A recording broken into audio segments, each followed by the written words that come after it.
Well, this is a kitchen project that we did. It started out as kitchen, but basically turned into the whole first floor of the house.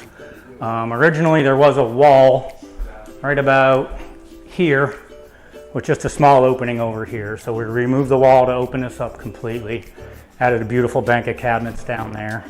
LVP flooring throughout the whole first floor. The homeowner decided to change all the trim to white to match the cabinets, which is a very nice contrast.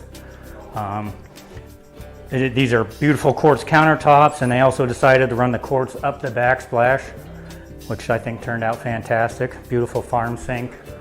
And they also chose black stainless appliances, which really set everything off nicely. We painted the whole first floor, and I think that's it. We did painting in the dining room, ceilings, installed a new light fixture, and I think that's pretty much all of it.